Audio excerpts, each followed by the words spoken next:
FDA scientists say Moderna's coronavirus vaccine is safe and highly effective. The FDA has released 54 pages of documents ahead of Thursday's meeting of outside advisors to the agency. According to the report, the vaccine was 94.5% effective, which was assessed at least 14 days after the second dose was given. The FDA has authorized the first home test for COVID-19 that doesn't require a prescription. It's an antigen test, which means it will detect proteins of the virus with a nasal swab. The sample is analyzed with a device that connects it to a smartphone. The results will be then provided on an app in as little as 20 minutes. The FDA says it's authorizing it to be sold in places like drugstores, and you can be used on people as young as 2 years old. The manufacturer says it's going to cost around $30 and will be available in January.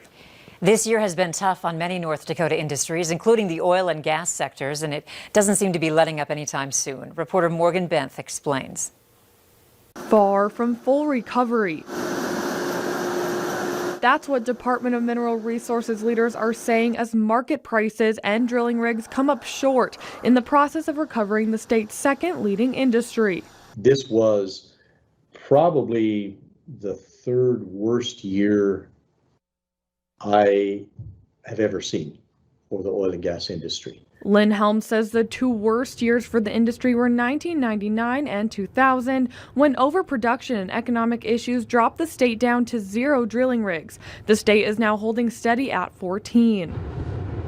Looking into the future, industry leaders say they want to stay on top of potential issues that could negatively impact production.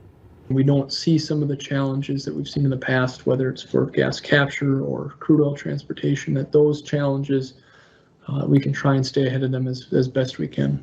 The state could battle environmental requirements that are needed in order to encourage investors and markets with defeated demand due to the coronavirus pandemic. This industry is going to be stressed on the investment capital end and the market end. Although the oil and gas industry will still be under stress next year, Helms says it will be better than this year. Reporting in Bismarck, I'm Morgan Benth for your News Leader. Department of Mineral Resources leaders say they're glad to be staying above 1 million barrels a day, but said it will take a lot of work to stay there. More than 4,000 workers are expected in northern Minnesota to build the Line 3 oil pipeline replacement.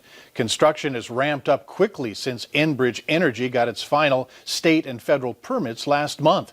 Protests have also ramped up to stop work on the pipeline, at least until legal challenges can be heard in court.